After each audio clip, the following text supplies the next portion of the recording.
Again counting birds and Mama plugged in the nightlight and I saw the queen of the world. Hi, and welcome to the Golden Hour Birth Podcast. Welcome back. I am your co-host Liz. And I'm your other co-host Natalie. And tonight we have our Resurgens Postpartum mom Christina on, and she'll be telling the birth of her two children. And she is a mom coach, kind of helping prepare moms for postpartum. So we're super excited to dive in to how her births kind of got her to her work today. Hi, Christina. How's it going? Good. Welcome to the show. So we're gonna start a new little segment, starting off this episode with a little Natalie pregnancy update. And today she's sharing some big news with us. Yes. About 2 hours ago, I found out that we're having a baby girl. I'm so excited. I'm so excited for you. I can't believe it, but also feeling so sick. And so I was like, if this is not a girl, I don't know how. It's just crazy how different it's already been. You've been saying that from the get-go. I know. But it was so different. So different. But this is really crazy because our husbands have two other brothers. So there's 4 boys. Yeah. And on their dad's side, there were 4 boys. And so when our other sister-in-law had their first girl, our mother-in-law was like, oh my God, she's going to be the only girl. There's not going to be any other girls. And then I had Vivian. And so now we're all going to have a boy and a girl. It's exciting. Way to go, Sam. You did it. Yeah. That's so exciting. Yeah. And we'll keep sharing these. And I'll be open and honest with all of our listeners. So let me know if you guys have any questions. Yay. But we can go ahead and jump into Christina's story. So, Christina, if you want to share with our listeners a little bit about you and your family and kind of where you guys are from. So I'm Christina. Hey, guys. I live in Atlanta with my husband and 2 boys. So my oldest is about 3 and a half, and my younger son is 15 months old. We live in Atlanta. I am kind of stepping out of the education world. I've been a teacher for 10 years and student support coach and all kinds of different roles within the classroom, within school. And having kids kind of changed the trajectory of my career path. So I'm slowly leaving education. I still work part-time. And my husband works in healthcare technology. Awesome.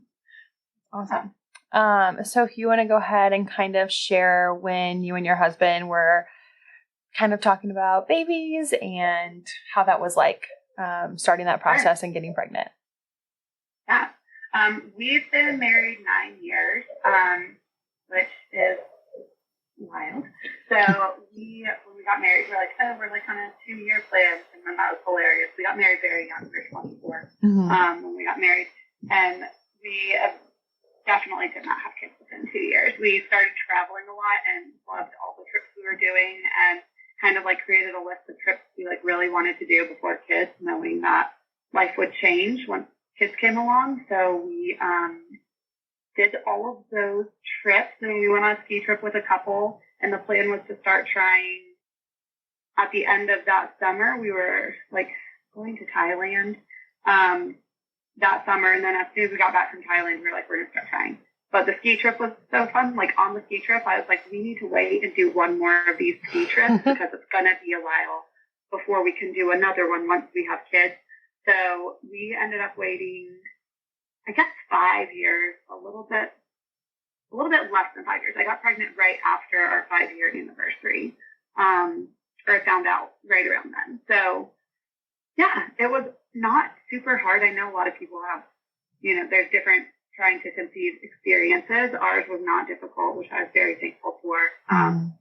And I had an easy first pregnancy, which was cool. We found out, and then 2 weeks later flew to London for a little vacation. So I was terribly sick on that trip. Oh, no. It was miserable. Like, my husband's like, oh, we're doing this fun first class trip. I mean, we planned it like way in advance. And I'm like, I get on the plane and they're like, would you like some champagne? And I was like, no. Oh. So it takes the whole flight and the trip. So Ooh, don't recommend, but it's okay. that is like the last thing I could do right now. We just did like a 13-hour car ride, and I was like, this cannot end soon enough. Yeah, that sounds not good. No. We're going to Italy for our 10-year anniversary, and we're like, we have one rule, and the rule is do not be Italy. So Oh, that's so fun. got a year of do not mess this trip up. Yeah, I hear that. Yeah, my birthday's coming up and we're going to Mexico, and I'm like, yeah, no pregnancies. Nope. Yeah, and ideally, like, no nursing either, because that really throws wrenches and things. Kind of my 2 rules for my trip. Yeah. Oh, that's so cool. You guys got to do all that traveling. What was your favorite trip? Ooh. I mean, so we went to Singapore, Vietnam, and Thailand. That was amazing. Like, totally, obviously different cultures inside the world. My husband spent a lot of time over in Asia, so it was kind of like him getting to show me like places that he really loves. That was amazing. We've gone to Italy before, which while we were in Italy, I was like, we're coming back for a 10-year anniversary. So that was a really cool trip too. Like, Venice is amazing. I also really loved going to London. It's just like, I mean, we did all the touristy things, and now I'm like, let's go back and spend a week there and just like be people in London. And Yeah, not, like, that's have to rush awesome. to all these tourist places. Yeah. So, I mean, I just literally said all the places I've been. They're all my favorites. So that's not I love it. I love traveling and experiencing life the way other people live. So. Yeah, that is so cool. So after you guys got back from London, you pretty much like had an easy pregnancy. You kind of want to go into that. Yeah, first pregnancy was pretty easy. I mean, not like, had some high blood pressure concerns according to my doctor, but nothing major. I'm a CrossFitter, and so I was able to continue doing CrossFit throughout my entire pregnancy. My coaches were some of the first people I told that I was pregnant. Like, told them I was pregnant before I told my family. Because I was like, I need you guys to know why I like can't push myself because I'm dying. And so like they were responsible for keeping big secrets for me and like helping me kind of like navigate how to be an athlete and still have a safe, happy pregnancy, but also feel happy physically. So yeah, first pregnancy was pretty simple. And my sister had her baby in July right after we got home from London. And she was like really sketchy and didn't tell anyone in the family until she was like 22 weeks pregnant that she was pregnant at all. So as revenge, I did the same thing to my family because I was like, I can't believe you didn't tell me. I thought we were best friends. Like, you should have told me the day you found out.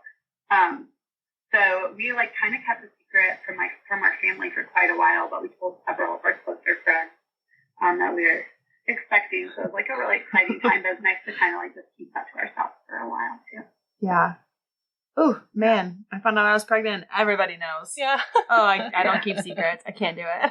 That's a long I time. think if I Yeah. have a third, I'm just gonna like tell everybody right away. Like with the first, I called a couple of my best friends immediately. Was like, oh my gosh, we're panicking. Oh, and this is funny. I thought it was funny. My friend had like a going away party before I got pregnant, and I was like, going away parties are fun. This is fun. So I told like offhand a friend of mine, I was like, I want to have a going away party, like a going away from drinking and socially living my life the way I do before I get pregnant. So like when I got home from that ski trip, and it was like February or something, my friend threw me a going away party. I just thought of it. I completely forgot about that party. But That's yeah, funny. like, so That's a lot of hilarious. my friends knew I was trying. So a lot of those friends, like, we told pretty quickly, because they like knew like, okay, she's like being taking birth control tomorrow after the party. So. That's a good little transition. Yeah. Yeah. I mean, that's like the silliest thing I've ever done. But like, you have kids young, you do crazy. I love it. So, Yeah, and the other, I guess, I don't know if this is unique about both of my pregnancies. We didn't find out the gender of our kids. I know, like, a lot of people find out what they're having and either choose to keep it to themselves or announce it, but we just decided, like, I'm really type A, but I also know, like, I can't control this. And regardless of whether we know or not, I can't control whether it's a boy or a girl. Mm-hmm. And there's very few surprises in life at this point. So I just decided we wanted to be surprised. And also I wanted just gender neutral stuff because I'm cheap and that way I could use it again. Our baby. Yeah, same. So we went that route. We had no clue with the first, and I had no idea. A bunch of friends of mine were pregnant at the same time. They were all having girls. So I like kind of was crossing my fingers for a girl so that I would kind of like be part of that group. But we ended up having a boy. So that was a surprise. Yeah. And then with the second pregnancy, it was similar. I felt a lot sicker. So I was kind of convinced it was going to be a girl. We were surprised again with the second one. But I had a lot more pain the second time around. Hopefully you don't experience that pain with your second pregnancy, but I had a lot of like pubic symphysis pain. Yeah. Like pain walking up and down stairs and things like that. So it really limited my exercise and things like that. I worked with like a pelvic floor PT to like help me kind of be able to do some things comfortably. But that was kind of my second pregnancy was a little harder in that way, just less comfortable. I was more tired because I was also chasing around a toddler. I wouldn't qualify as super hard. Like I did not feel well the first trimester, but it went away. I got better. Yeah. So.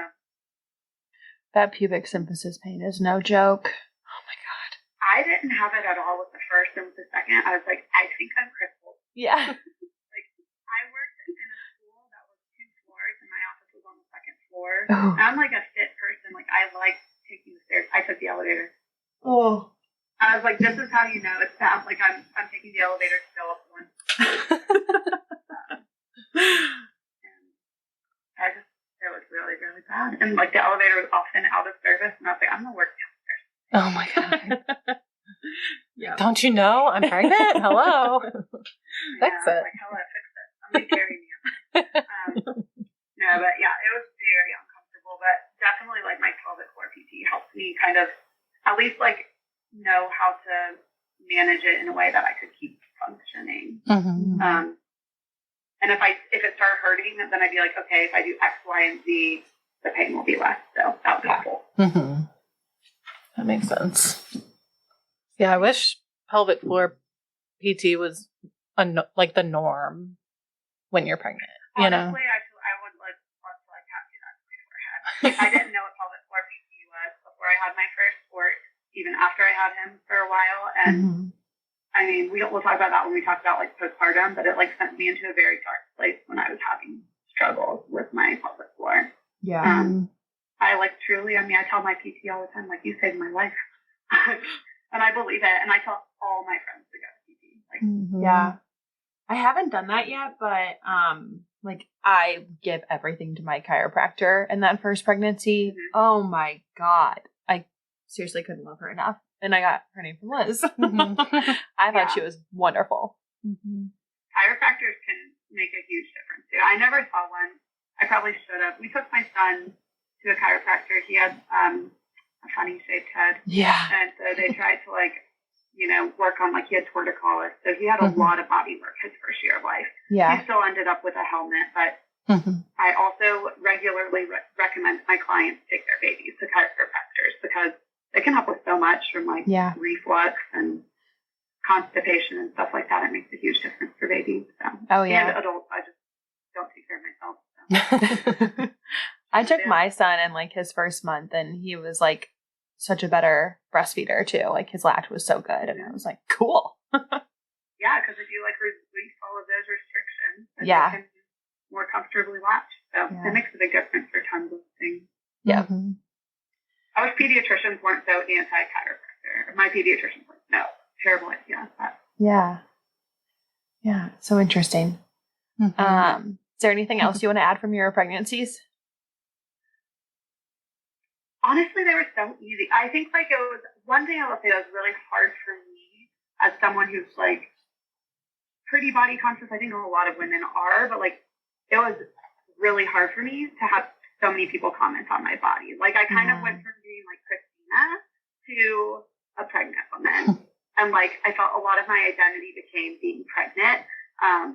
Like every time I saw people, they'd be like, oh, I'm getting bigger. I'm like, oh, that's what every woman wants to hear. And that was really hard for me. It was even harder postpartum when people would be like, oh, look at you. Like, you are just losing all that weight. You don't even look like you had a baby. I was like, I feel a lot like I had a baby. And I know not everyone's experience is that they lose weight quickly, but like, I lost weight so quickly that it was unhealthy and unsafe. That's just what my body did. I didn't do it on purpose. But all that to say, like, the amount of comments I got on my body through my pregnancy and postpartum phases of life, unreal, and has been very unwanted. And I've had to work really hard to like set boundaries around that with people. Mm-hmm. Be like, hey, I know you're excited about my pregnancy and about my belly, but like, please don't comment on my size. Yeah. And stuff like that. It's like challenging to navigate because I don't like to step on people's toes. Yeah.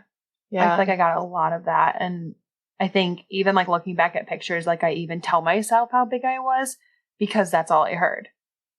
I thought you were really cute. I didn't even take a ton of pregnancy photos because of how uncomfortable I felt about like being larger or like feeling like I was getting larger. Mm-hmm. Like I did my pregnancy photos with my first.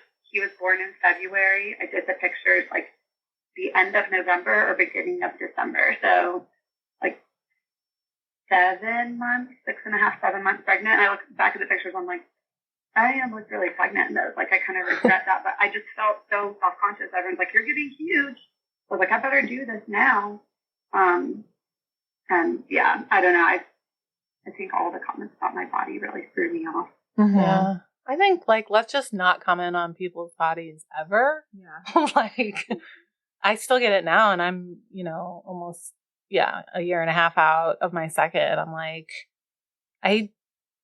I'm not focused on that right now. So like you telling me like, oh wow, you look so great. It's like, I don't know. I'm like, do I look different than I did last time? Because I don't know. It just makes me feel really self-conscious and like, And well, for someone to say, like, to comment about like, oh, you look so great, but then that kind of just like takes away the how do you feel? Mm-hmm. Because you can, externally look great, look like you are a together mom, and internally feel like a bomb is going off. Mm-hmm. And I feel like, especially once we have kids, kind of like the focus on like who we are and like our emotions and things like that just shifts away. Like nobody asks me how I'm doing anymore. They ask me about my kids.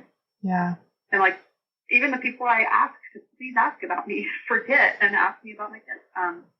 So it's just really hard, like in that respect, like our identity totally changes and like society treats us completely like our identity has changed. yes. Yeah. And then we're just a vessel for carrying these babies. You're no longer who you were before, you're now a mom. But you have to work like you don't have kids. I was going to say, once you're in the working sector, then you better be who you were before. Mm-hmm. Yeah. I remember actually almost a year ago, right at this time, Liz was 6 months postpartum and I was 2.5 months postpartum, and we were both asked if we were pregnant again by two very different people, no relation or whatever.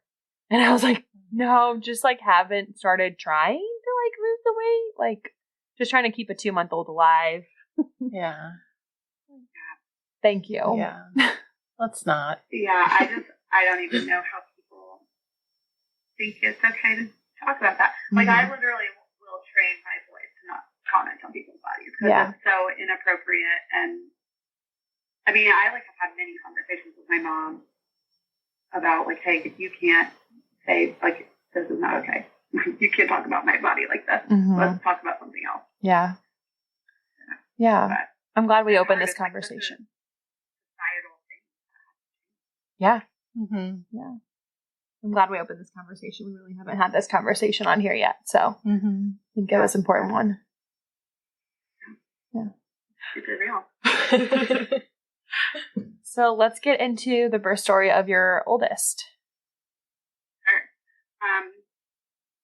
So with my first, I will say I had I called it a birth wish list, but I had pretty strict plans of what my birth was going to be, even though I was calling it a wish list to try to make it sound like I was.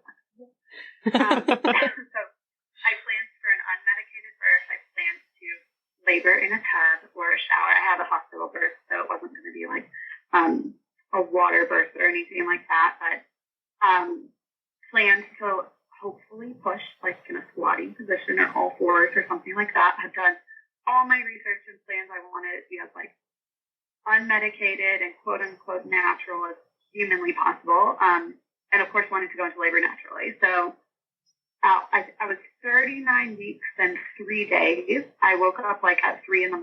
and I had not had any Braxton Hicks contractions with him or anything. And I woke up, I was like, oh, so that was a contraction. Immediately knew, like looked at the clock and was like, all right, start timing them. And it was like 7 minutes later, I had another, and I was like, oh, that was really close together. And so like, it was like 4 o'clock in the morning. So like, I tried to stay in bed, tried to rest, knew I needed to. It was like, it's probably going to be a long day. Finally got up at like 6:30 or 7 and just went like laid on the couch instead.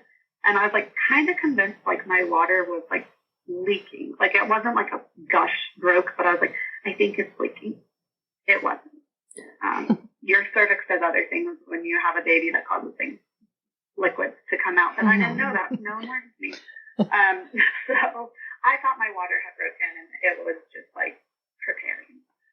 But we like, I didn't tell my husband that I was having contractions. So we like went about our normal Sunday, went and got lunch with some friends, got home. Finally we got home and I was like, I've been having contractions since 3:51 this morning and I need to finish my grad school work because we're probably going to have a baby. So I like sat down and was like, I need to do these grad school papers. I was in grad school at the time. Was like trying to get that stuff done. Finally, I was like, okay, I'm going to call the doctor. I was like, I think my water broke. I think it broke. Like it's stuff is coming out. And she's like, okay, you need to come to the hospital. I'll meet you there. And I was like, all right, cool. But can I walk my dog first? Like I was like kind of in denial that I was in labor. And she's like, I'm going to tell you what, right now it's whatever time, I think it was 5. She's like, you need to be here at 6. She's like, whatever you want to do between now and then, you do. If you want to walk your dog, do it. I want to see you here at 6. So I was like, okay. So we went, got to the hospital at 6. I ate lunch that day, but I hadn't eaten anything since, so I was kind of getting hungry. We check in. They're like, your blood pressure's a little high. Your water hasn't broken. But my doctor is like, we're going to have a baby tonight because your blood pressure's high. And I'm like, well, duh, my blood pressure's high. I'm freaked out. I've never been admitted to a hospital before. This is terrifying. And like I said, I wanted to have like an unmedicated birth. She's like, so we're going to go ahead and induce you. And I was like, oh, no, you're not. I'm having an unmedicated birth. I told you that.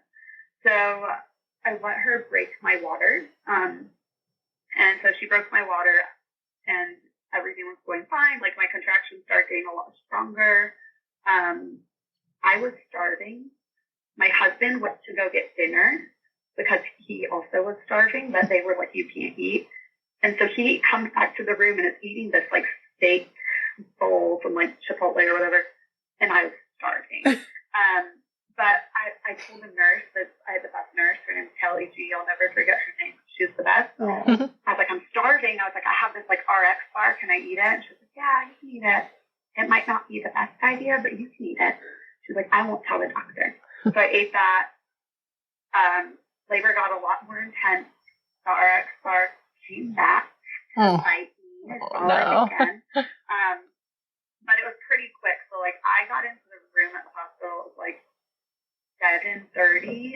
And it was probably about 11:30 when they were like, okay, you can start pushing. So pretty quick, very fast. Like one of the things I will say, like, because they broke my water, I ended up laboring in bed a lot because every time I stood up, like more fluid was coming out. And like that just made me self-conscious, and that's something I wasn't expecting to feel self-conscious about in labor. And I never got into the tub or shower, even though there was one in the room. I don't know why. I just didn't. Like, I think it just happened so quickly. Mm-hmm. But so I stayed in bed a lot, and finally I was like, I need to get out of bed. And so I got out of bed, and they were like, you should probably use the bathroom. Like, we think you should go to the bathroom. So I went to go, like, pee, and I, like, couldn't relax enough to pee. I was like, if I relax, the baby's going to fall into the toilet. Like, it freaked me out. So they, like, checked me, and they're like, oh, yeah, you're ready. Let's go ahead and push out a baby. So I did. And so I think that, I started pushing. I'm like looking at my first story I wrote out at like 11:30. And it literally says, I remember thinking that I'd adopt my next baby because this was too hard. I don't remember that. Actually, I'm glad I wrote this out like recently after having my baby, because I remember that labor being pretty easy. But he was born at 1:04 in the morning. So my sister's birthday, I went into labor on my sister's birthday, and she was always saying, I really hope that if you have the baby on my birthday, it's a girl, because we'll always do fun girl things on my birthday. But she's like, but if it's any day other than my birthday, I want it to be a boy, because she had a boy. And so he was a boy. And it was funny because when he was born, I was like, I want my husband to announce the gender. And so they threw this nasty wet baby on me, and I was like, it felt like probably 17 hours, but it was probably 5 seconds. And I was like, what is it? And my husband was frozen, just panicked. And so the doctor like lifted his legs like, it's a boy. Aw. So hindsight, I'm like rereading my birth story kind of, and I was like, oh, it was harder than I remember it. But I will say one of the things that like really stood out to me in that labor is like, as a CrossFitter, like we do a lot of workouts where it's like you work out for 3 minutes and then you have a 3-minute rest. And every workout I did leading up to having the baby, I was like, this is labor prep. Yeah. I get like really hard and then it gets great. And even during labor, I was like, during contractions and during pushing, I was like, hey, just do it as hard as you can. And then like during the break, I would like go into like some weird Zen place and just like stop my breathing and like get my heart rate back down like crazy fast. I don't know how I did it because I did not do that in my second birth. But I was able to just like regain control. And the doctor was like, that was one of the most controlled births I've ever seen. Oh, that's so it was cool. wild. Yeah. Wow. Yeah. It's awesome that you have like that tool. Yeah. I mean, I just like had to figure out a way to like make labor feel like something I'd done before. Yeah. So that's kind of how I convinced myself. But my second birth was really same and different. I was induced at 39 weeks and 4 days. For a different reason. They said the baby was measuring huge and I had to get it out. So they induced me like at 8-something in the morning by breaking my water because I was having an unmedicated birth. It was the first time. Don't you dare give me Pitocin. And I was convinced that like they're going to break my water at 8:30 in the morning or whatever. And I'm going to have Chick-fil-A for lunch. I was like, so my husband's like, Diane, you need to have my Chick-fil-A order ready. You're going to go pick it up once the baby is out.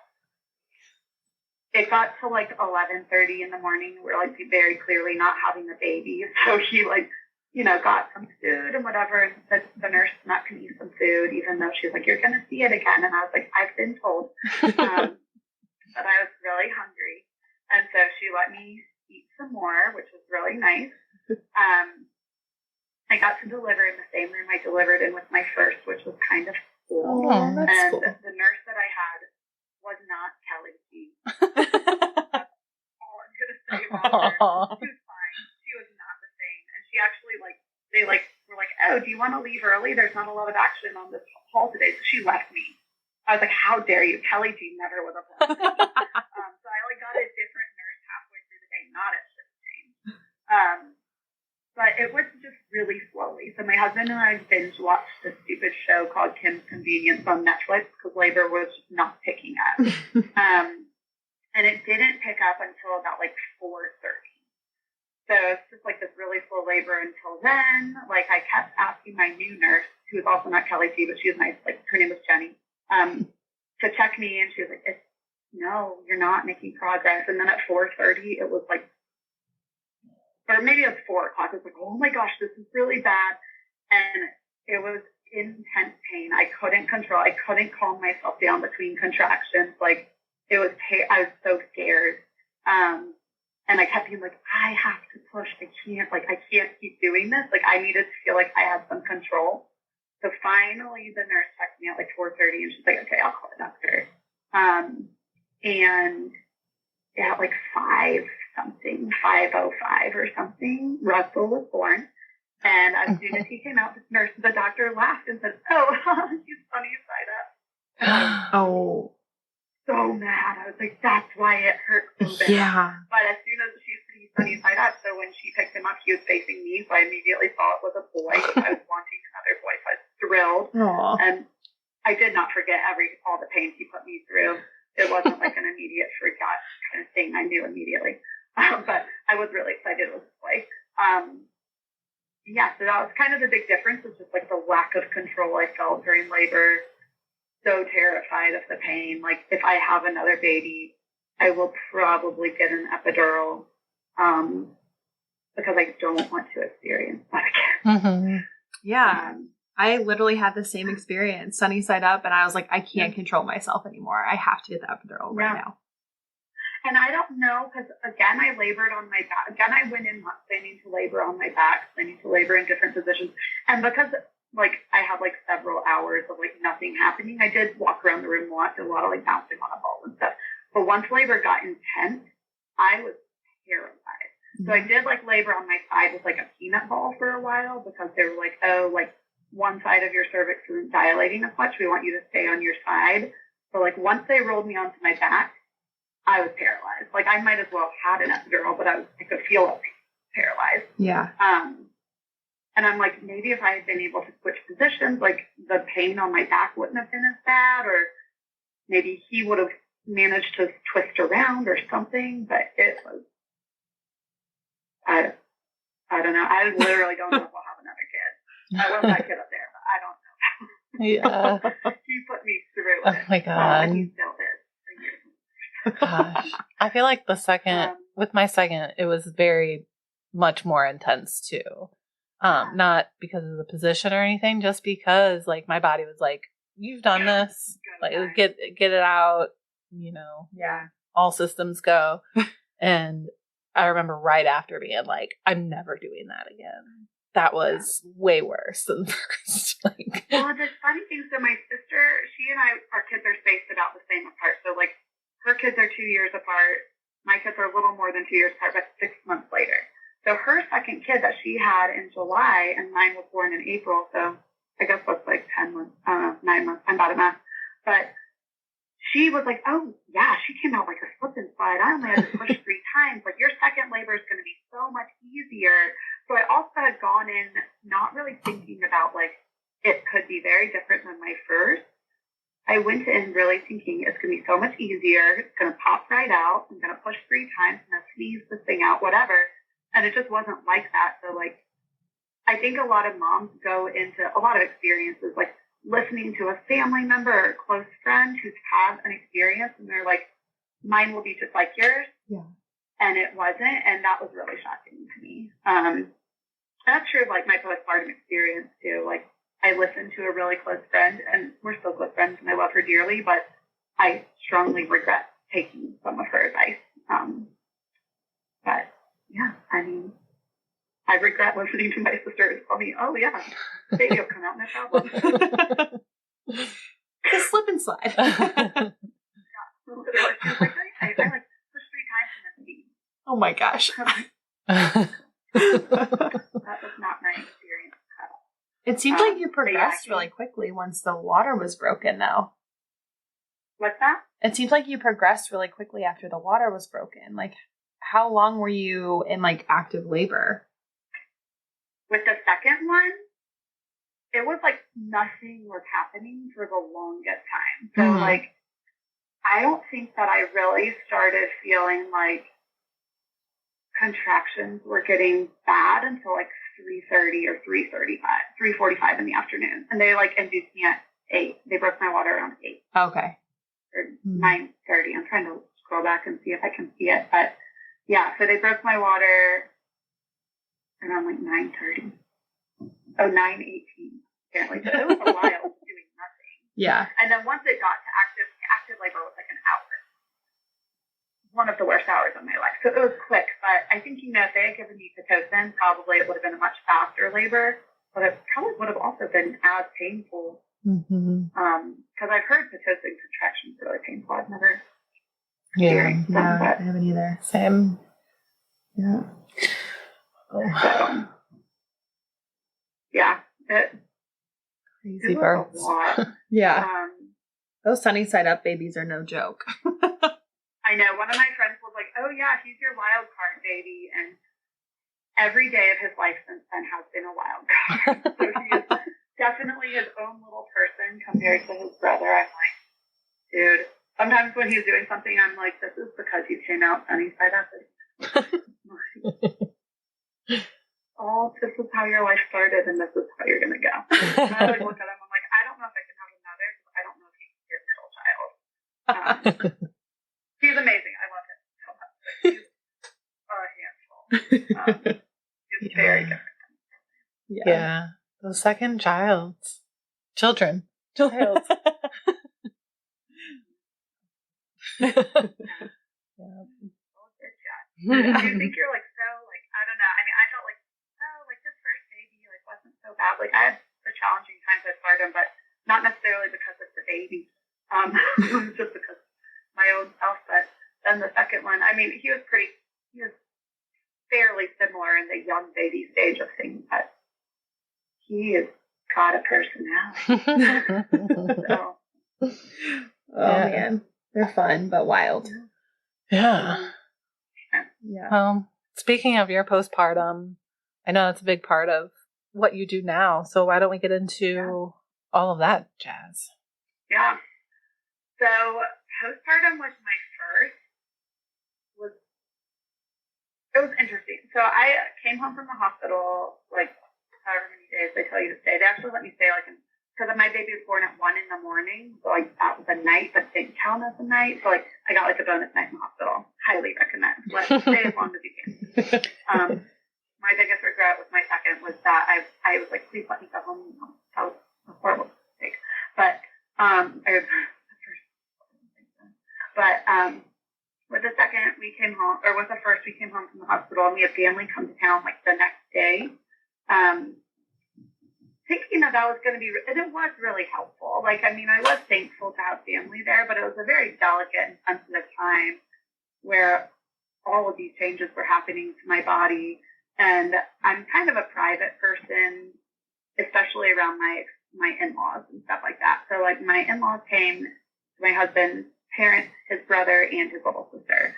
There's a lot of people in the house when like liquids were coming out of parts of my body I didn't know they could come out of. Yeah.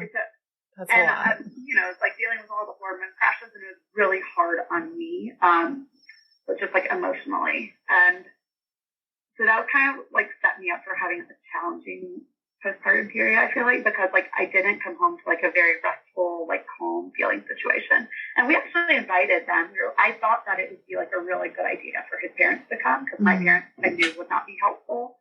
So we were like, oh, you guys can come right when the baby comes. I just didn't really take into account like how comfortable immediately after having a baby, or how uncomfortable I'd feel immediately after having a baby with people in my house. Mm-hmm. I don't know if it would have been any better with my own mom and dad there. But so it was like a really challenging week with guests in the house, feeling like I needed to entertain, feeling like I needed to keep the house to a certain level of cleanliness when I was also like not sleeping, not sitting, like I'm not, just trying to figure out how to feed this baby and all of that, and dealing with like engorgement and all the fun things. Mm-hmm. That was like a really challenging like first little bit. And then like I'm really thankful my husband, the company he works for, he gets 6 months of paternity leave, which is unheard of. Months? He didn't take it all. What?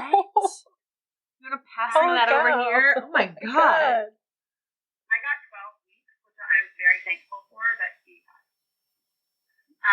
Oh my So God. he was home. He only took a month at the beginning. I think it was a month at the beginning, but it was really nice to have him there to help and like just not feel alone in that season, because I think like from the moms I talked to, a lot of moms who start experiencing postpartum anxiety and depression, from like what I've been able to like connect dots, they don't have as much help as they need in those like early postpartum days, and they start feeling really alone really quickly. Mm-hmm. So I was thankful to have him there. I think it kind of like curbed some of those like postpartum emotions I could have experienced. But when I got to be like cleared to work out again, and this is where I listened to a friend I shouldn't have.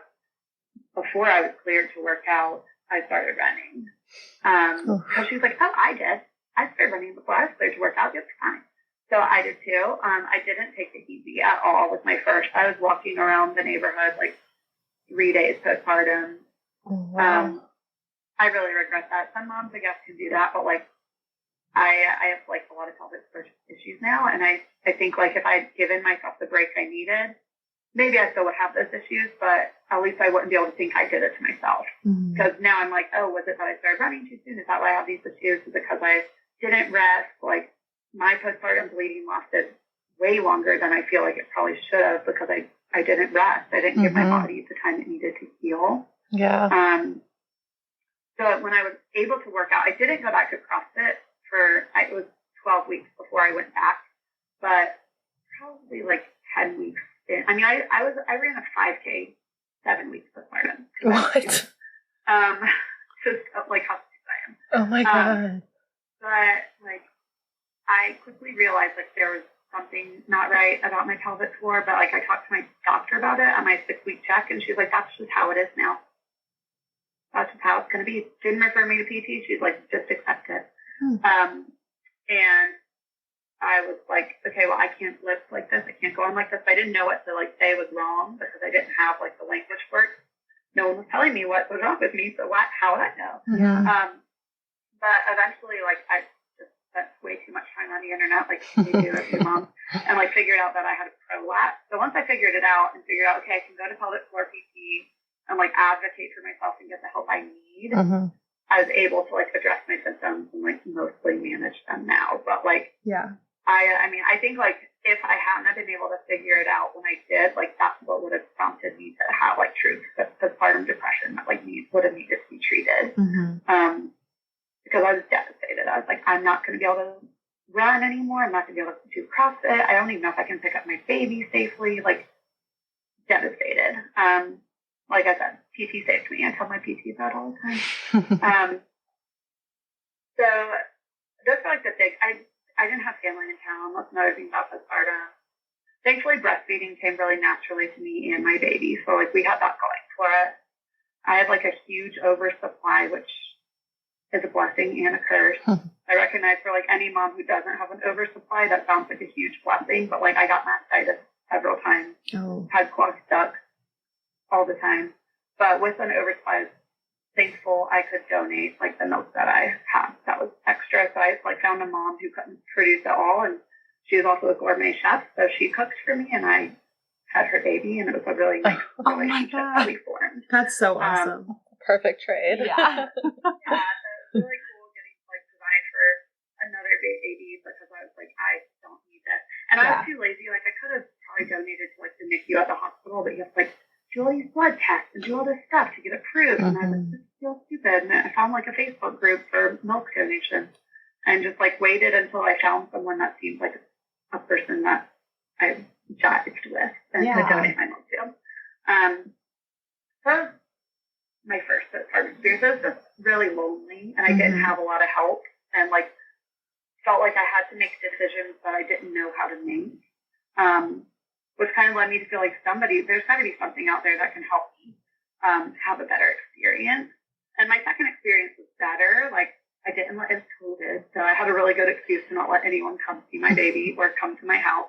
My little sister-in-law was staying with us because we needed someone to watch our older one when we were at the hospital. So she came and stayed before he was born, and then stayed with us a couple weeks after. But no one, I just didn't let anybody come. And I was like, sorry. COVID. And that was like better for me to just kind of keep everything within our own family. I will say we opted, like, so we had the baby at like 5 o'clock on his birthday, April 8th. And then during COVID time at the hospital, they'll pretty much be like, do you want to go home? So like the next morning, this baby is not even 14 hours old. They're like, do you want to stay tonight? Do you think you want to go home today? And I was like, we want to go home. Like we want to go see the older kid. We want to relieve my little sister-in-law. We want to go home. And that was a huge mistake because, you know, the whole thing of like babies wake up their second 24 hours. So like you're very sleepy in the hospital. They won't let you leave until the baby's 24 hours old because they have to run some tests at 24 hours. Yeah. So we get home like 6 o'clock or whatever. Fine. He's starting to wake up a little bit. That night was like one of the worst nights of my life. Oh, man. It was terrible. He didn't sleep. My husband did. And I had this baby, and it was horrible. So I would like always recommend to moms, if they give you a choice, stay at the hospital. Yes, I recommend that too. Your older kid will not miss you for one extra night. Stay there. Send the baby to the nursery, get a little bit of sleep, and stay. Good to know. It was a big difference. But yeah, postpartum with him, like he again was a good nurser. Again, got lots of mastitis stuff. I was like transitioning jobs, so that was probably one of the harder parts of it. But again, it just was like really lonely. I didn't have the help I needed. Didn't really feel like I could like ask anyone questions. So I would like turn to the internet a lot, and like you could like Google, what should I do about swaddling my baby or something? And there's 47 answers, and they are all the right answer. And I was like, this is overwhelming. And then like, which bottle is the best bottle for breastfed baby? And there's 47 answers, and my baby never took a bottle, and that was very overwhelming and stressful for me. Yeah. But like, it was just like information overload. And so really after having my second, like one day I was jacked up on talking to my husband. I was like, I have this idea, and I think I want to be a postpartum doula, but not a doula, but I want to help new moms, like be prepared for postpartum. And I want to be the person who's there to like help them walk through and navigate the hard season that is postpartum, so that they don't have to turn to the dark place that is the internet. And they don't have to ask their friends, because it's awkward to ask your friend and be like, I'd talk about anything, whatever, to be like, I have heaviness in my pelvis. Can you help me figure out what that is? Like, do you experience that, friend? That's awkward, right? But if you ask someone you don't know and don't care, like, it's not awkward for someone to ask me something or to talk about their like cracked bleeding nipples to me because I'm not their friend. And I say that in a place like I love all of my clients, but like it makes a difference to have someone you can talk to that's not your friend you're asking for advice, because friends are not going to be there for you necessarily exactly when they need you to be. And so all that, I was like talking to my husband, I was like, I want to be that person for people who like, they can ask me things, talk to me about those awkward things that they're not even comfortable talking to their friends about, and I can help them navigate it. Which put me on the path to what I do now is coach pregnant and postpartum moms, help them be prepared for postpartum, have all the supplies they need on hand for postpartum so that they're not, when my first was born, I didn't have pads at home because I didn't know I was going to need that when I got home from the hospital. Right. So I called my friend, because my friend was texting me. She was like, do you need anything? How's it going? And I called her and I was like, I actually do need things. And my in-laws are in my house. I'm like, I need you to go to CVS. I need you to buy me some Depends. I need you to buy a gift bag and put them in the gift bag and wrap them and bring them into my home. Because I was like, you cannot bring that into my home. And my father-in-law, so like, she to my house with like a baby gift bag. And I was like, oh, Danielle, come upstairs. Like, come, whatever. Like, snuck her upstairs so she could give me like these Depends and stool softener or something, because I was so embarrassed. So like, no mom should have to do that. Yeah. And I mean, I think things are getting better to where people talk about stuff more, but like, if I 3 years ago didn't know I would needed to bring pads at home when I left the hospital, that's a problem. And that means there's a lot of other moms who are in that same boat. And that's just one example of like a very tiny example that's easy to fix. But like, I help moms, and some people like navigate, like, do you want to have family at home quickly after you have your baby, and like talk through like the pros and cons and help people make those types of decisions, like how to prepare their home for baby. Like if you have a 2-story house, you might want a diaper changing station downstairs. I didn't know that. I walked into my house with my first baby. My dog's like jumping on me. I have this brand new baby. I'm bleeding and everything. And I like looked around the house. I was like, where do I put him? I really need to use the bathroom. Because I had a really cute nursery, but I didn't have anything downstairs for the baby. And those kind of things, I'm like, if I've experienced that, other people are in the same boat. So I work with a lot of first-time moms who kind of are as clueless as I was. Yeah, that sounds like a really good resource. That's amazing. I would have definitely used your services as a first-time mom for sure. I think even just like with just having those conversations, I feel like a lot of my friends tell me how overwhelmed they were having people over so quickly. And I'm like, there should be like conversations on like how to navigate that. Like, hold on, I actually just like went through a lot. Yeah. I like kind of work through like with some new moms and like, okay, if you're planning on having people over, I think that's great if that's what you're comfortable with. You need to kind of have like a stock list of things you can tell them you want them to do. Like when they walk in the door, you can be like, oh my gosh, I'm so glad you're here. This is baby Rosie. Do you mind washing the dishes for me? Or like, oh my gosh, I'm so glad you're here. This is baby Rosie. Hold her. I'm going to go take a bath or whatever it is. Yeah. Because like, I don't think that any new mom should have to feel like they're entertaining when they're bleeding. Yeah. Like, that's too much. And I think that, you know, when you invite another mom into your house, they kind of know because they've experienced it. But even then, like, even just people who are just a few years past the postpartum experience, like, quickly forget. And, like, I mean, I had a friend come over and they're just kind of sitting there and, like, they're like, and they'd been at my house for like 10 minutes, and then they're finally like, suddenly, like, do you mind taking a drink? And I was like, no, not at all. But like, it made me feel guilty that I didn't offer them a drink the moment they walked through the door. And like, I shouldn't have had to feel guilty about that. Like, I mean, I literally want to like, if I have another baby, like have a sign that says like, drinks are in the fridge, take whatever you want. Like, don't like, I'm not going to offer, so don't ask. Yeah. Like, I've got too many other make yourself at home because I don't have the capacity to be at home. Yeah. Or only invite people over that are already comfortable getting their own drinks. Or I remember after having Arthur. And drinks for me too, please. But yeah, I remember when we got home with Arthur, I don't remember who was coming over, but I had labored at home for a long time and our house was a literal disaster. Towels everywhere. I mean, there's probably still amniotic fluid on the floor. And I remember having to clean up the house so that we could have guests come over and make it look like we had it all together, you know? But like, yeah, I remember then like you talked about, you did a lot when you were postpartum and you bled for a lot longer. I remember they did tell me that if you start bleeding more, that's your sign to rest. So I'm glad someone told you that because nobody told me. Yeah.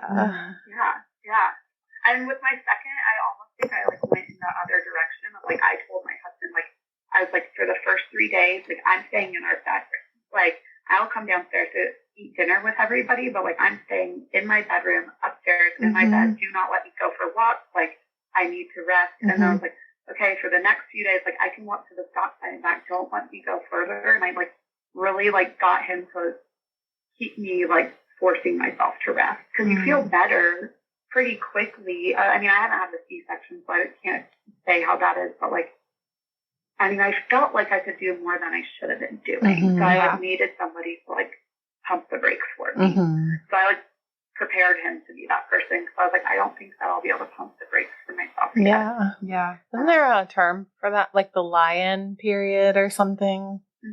Yeah. The lion. I forget. Yeah. I heard like a week in bed, a week by your bed. And then I forget what the third week I read something like, but like, yeah, spend a week in bed, spend a week by your bed. And then maybe a week in your house. I don't know what it is.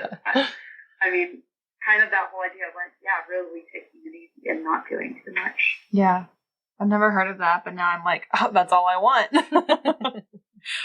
I'm happy you had those conversations with your husband. I think that was super needed. And like, you know, you had them before you were in postpartum. So I think that's like what I did with my husband regarding like the depression. I was like, look out for this and look out for this. Like we had those conversations. I think they're so important to have because we love those men, but they might be a little clueless. You know, and they are going through their own like postpartum shift. Yeah. Like I try to like remember that, like, because I know like some husbands like really withdraw when there's a new baby in the house, like because they feel maybe inadequate, they don't know how to navigate helping with a new baby or whatever the case may be. But like, yeah, it's such a delicate time for both a new mom and a new dad that it's like the more you talk about things up front, the more you prepare for it up front, the more successful you're going to be when the baby comes home. And with my first, we didn't talk about prepare for any of that. And it's a dumpster fire. Yeah. But yeah, like with my second postpartum experience, it was better because we did have a plan in place. And that helps. And so it's like, I want moms who are first-time moms to go ahead and have that plan in place the first time so that they aren't miserable. Yeah. That's a good idea. But so many moms hate the early postpartum phase. And I truly think it could be like magical and like the best time. Yeah. Yeah. If you plan for it. I want to.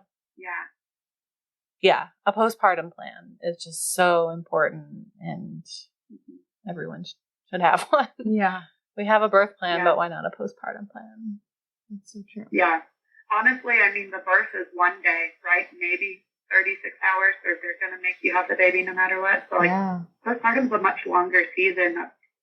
I mean, birth is hard, but, like, postpartum is, in a lot of ways, harder. Because, I mean, there is an end to birth and sight, even if it's not your ideal end and you have to have a C-section or whatever. But, like, postpartum is lingering. Yeah.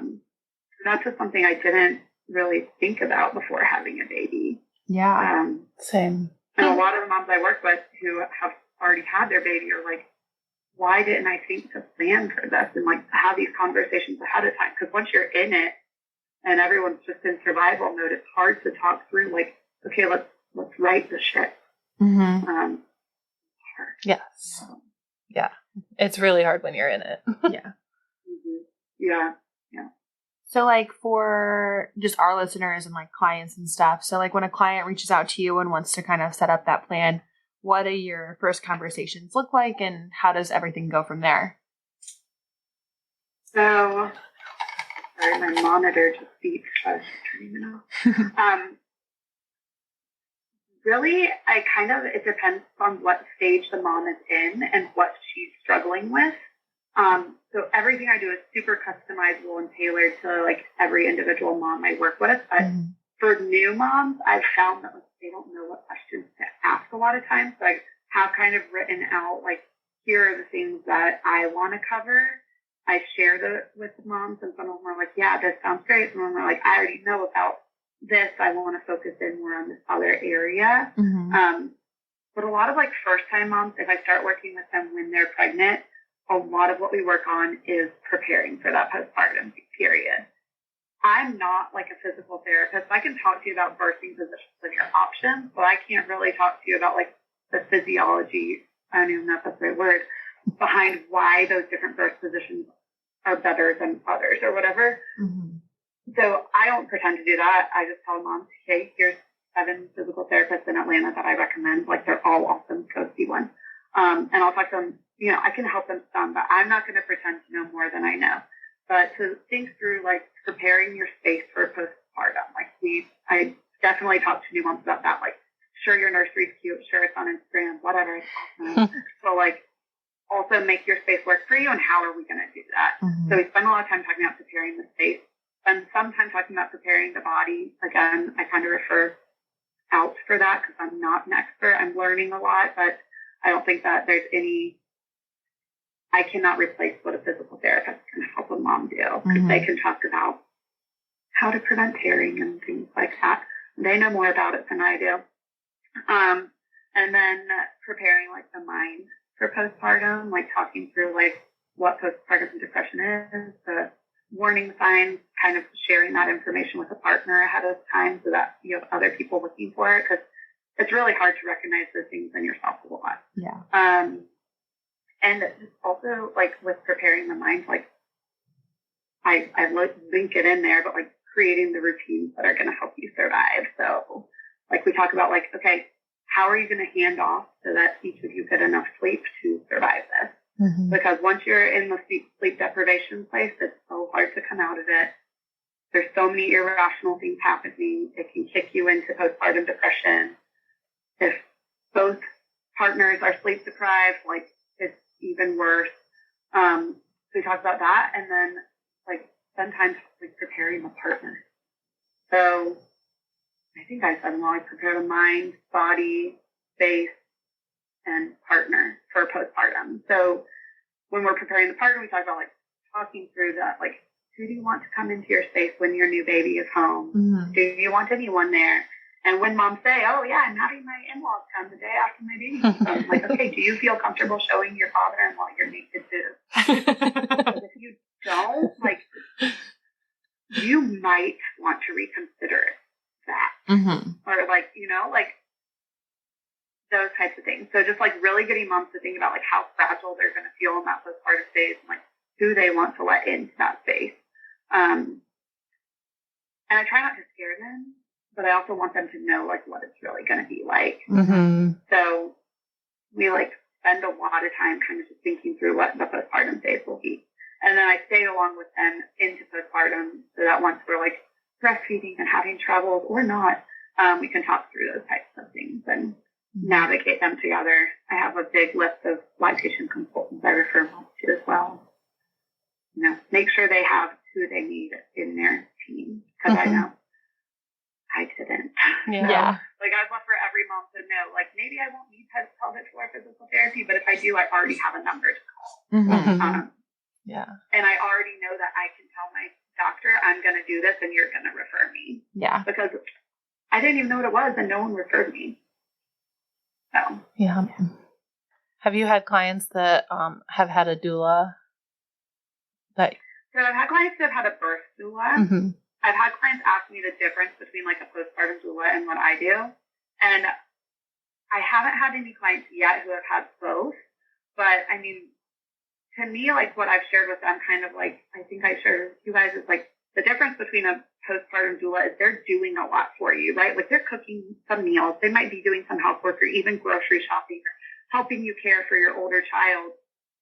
But you pay a postpartum doula for a certain amount of time and then they leave, and you still at some point have to figure out how to function with this new baby on your own without a postpartum doula. So, like, what I'm doing is teaching the parents how to function on their own with this new baby. And some of what I do is very similar. Like, I mean, I help with feeding struggles, and doulas do too. Like, I can help moms with, like, different positions and things like that. I help moms process birth stories, and that's really important to me because I think that kind of sets you up with what kind of parent you want to be. And some doulas do that type of thing too, but at the end of the day, the doulas leave, and you may feel more equipped than you did before having a postpartum doula, but, like, my goal is that moms feel equipped and confident to parent their children and know what kind of parent they want to be. Yeah. Yeah. Wow. I love it. Yeah. I love it all. Same. I am, like, I had an idea of what you did, but, like, just hearing it, it makes so much sense. And we need more of you. Yes. 100%. Can you come to St. Louis? I'll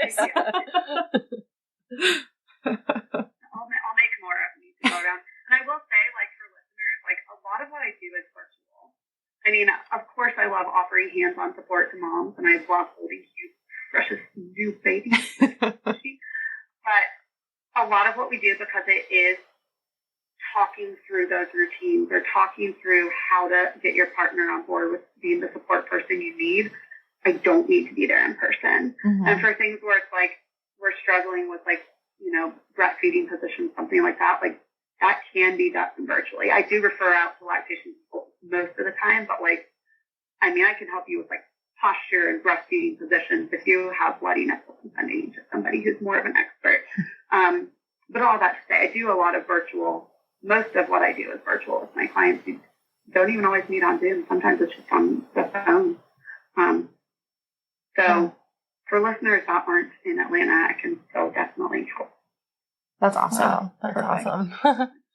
Well, do you have anything else to share about your pregnancy or postpartum? And then why don't you tell everybody, like, where they can find your information and your website and everything? I think the biggest thing that I would share is, I know it's hard to enjoy pregnancy, especially when you're feeling really sick, but, you know, like, I think you're always going to look back and in some way miss that period. So as much as cliche and dumb as it sounds, like, try to enjoy it because it's such a short period. And the same thing, like, you know, I hate the whole, like, oh, you're going to miss this when a kid's tantruming in the middle of Publix or whatever, but, like, I try every day, like, before I go to bed, to just think of like something that was really sweet with my kids or something ridiculous. I can tell a ridiculous story. Like my oldest child, he's 3.5, and earlier this week, my husband's been isolating with COVID, and we talked about bodies with their anatomical body parts for what it's worth. But my son comes up to me and he says, "Mommy, I have a surprise for you." And I'm like, "Okay, great." And I'm nursing the younger baby while he does this, and he pulls up his shirt. He's wearing underwear. He pulls up his shirt and he goes, "My penis is hanging out." That's a ridiculous thing, but like that is like, I mean, it was a really long day that day, but I went to bed laughing because like kids are ridiculous and funny. So like, I just think, as much as we can as moms, like we're going to be overwhelmed, tired, stressed, all those things, but just try to find that one thing that happened today that like made you smile that your kid did, because it will carry you into the next day and waking up knowing you're going to be tired, overwhelmed, and stressed again. But they're really funny. Yeah. I love that. That's really good advice. Ridiculous story. I feel like I should start writing them down. But that was ridiculous. But yeah, so you guys, listeners, can find me on Instagram. I'm at Resurgens, it's RESURGENS _postpartum. Resurgens because Atlanta is known as like the city of resurgence because it burned down like during the Civil War or something, and then it rebirthed out of the fire like a phoenix that had a resurgence. So that's where Resurgens Postpartum came from, because I think that when we're new moms, like we are rebirthed as a new mom, kind of out of maybe the ring of fire, if I want to get really goofy. But we're birthed too and like become a new person when we have a baby. So that kind of resonated with me when I was coming up with this name. Oh, I love that. That's a good name. Yeah, and we'll post your Instagram and everything in our show notes for everyone to they can click on it. Yeah. They can click. Questions, whatever. Awesome. Thank you so much for joining us. It was so lovely to get to know more about you and your family and Resurgens. I love it all. It was so amazing to hear. I think we need all the support we can get. Well, thank you guys for having me. I really appreciate it, and just love talking about birth and babies. So it's really great time. Ditto. Yep. All day. All right. Well, thank you so much. Yeah. We'll post my Instagram and Liz's Instagram. And if you're interested in sharing your story with us, please don't feel ashamed to reach out. We love it all. You can go to our website and fill out our intake form. Or just send us a DM on Instagram, whatever. Send it to our DMs. Yeah. We're easy. And then if you don't mind, if you could just give us a little 5-star review. If you have enjoyed this episode, it would really help us out to get in the ears of more listeners. Yeah. All right. We'll see you guys next episode. Thank you.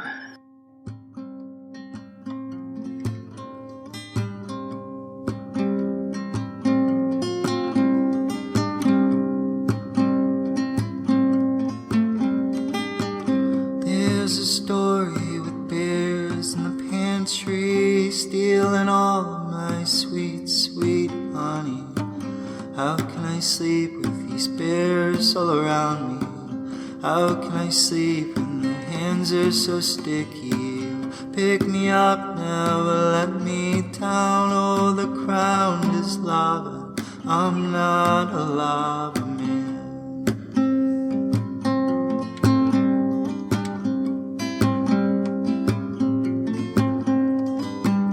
Here comes mama with a stool and a whip, and she'll snap those bears into shape real quick, and they'll stand in line with their money spent to see the boy with the eyes that never quit. Pick me up, never let me down. Oh, the ground is lava, I'm not a lava man.